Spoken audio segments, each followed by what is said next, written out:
Hey folks, welcome back to Demystified. For our 11th episode, we're covering a project I've wanted to cover since I started this channel. Today comes a video on the major jump for the UK's national railway network known as HS2, a new world-leading, high-speed railway capable of class-leading speeds and offering massive improvements on connectivity and capacity on the UK's high-speed passenger network. I want to give a big shout out to all our supporters on Patreon for helping us to make this video happen. Consider supporting us on Patreon for as little as $1 a month to help us bring you more videos like this one. If you're not already, consider following us on Instagram and Twitter for regular updates. Now, let's get into it.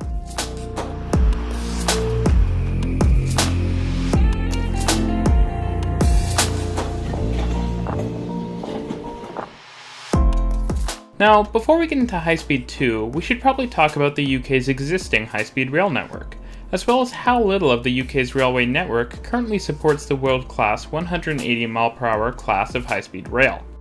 Now, before we get into that, I want to point something out. In the previous video, people were unhappy about me referring to 180 mph as the bar for high-speed rail, when compared to other standards like 125 mph. The truth is, there's really no bar for high-speed rail. 125 mph is far faster than freeway traffic, for example.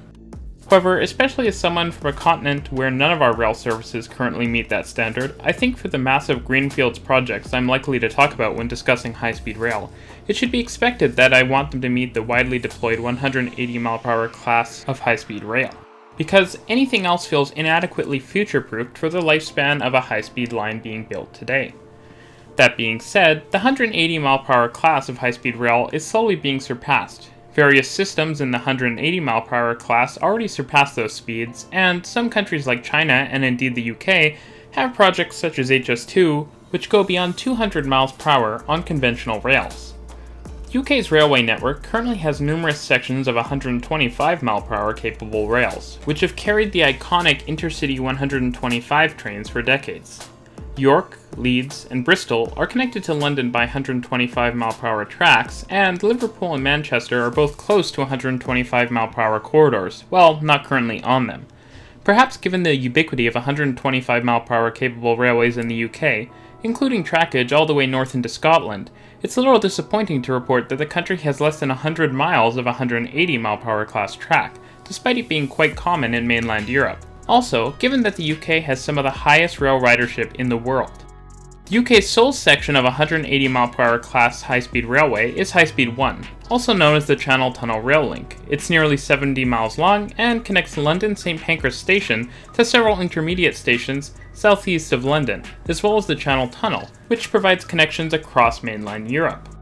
While High Speed 1 has been very successful, it primarily serves high-speed commuter services and international trains to mainland Europe. Here's where High Speed 2 comes in. High Speed 2 would connect London Euston, which is directly adjacent to St Pancras, to Birmingham, Leeds, and Manchester, with a greenfields, world-class, minimum 225 mph capable high-speed line. HS2 consists of two major phases. The first connects London to Birmingham, as well as providing a railway connection for services operating further north on the West Coast Main Line. The station at Birmingham, known as Curzon Street, would be newly built on an old station site, and track infrastructure will easily allow trains from Birmingham further north on further phases of HS2 by providing fully grade-separated junctions onto the main line. Birmingham will also benefit from the major new Birmingham Interchange station near the airport, which will provide transfers and a direct airport connection via a people mover. The second phase of HS2 is broken into A-B subphases. HS2 Phase 2A connects the line up to Crewe, while HS2 Phase 2B connects the line up to Manchester and Leeds with intermediate stations. On the whole, when HS2 is fully completed, it will sit around 330 miles of route length. The project is incredibly impressive in terms of infrastructure. Much of the line is built at or below grade in tunnels and cuts, and the section approaching London Euston runs in bored tunnels. In fact, one of the most significant stations, Old Oak Common, which provides transfers to and from Crossrail, which I covered in another video, is entirely underground, somewhat uncommon for a high-speed rail station.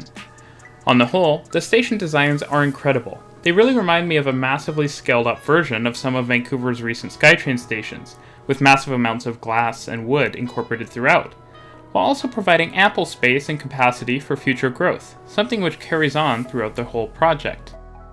Of course, the fully grade-separated railway with gentle curves and slopes means the trains will be able to not only operate at very high speeds, but will also allow numerous trains to share the line, with more than 10 services per hour planned on the project's first phase, opening in line with frequencies seen on many metro systems.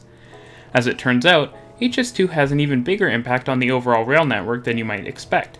That's because it frees up space on congested conventional railways, and it does so to a high degree, since it consolidates express and high-speed services onto completely separate infrastructure, allowing for more local trains as well as increased rail freight, somewhere where much of the rest of the world actually still lags behind North America with our freight-first approach.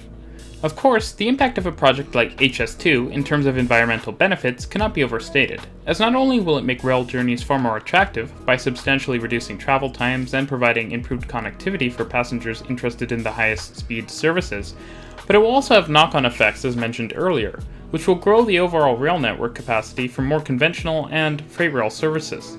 And the project even goes beyond this, with massive forest planting and naturalization efforts, which are honestly incredibly impressive in their scope.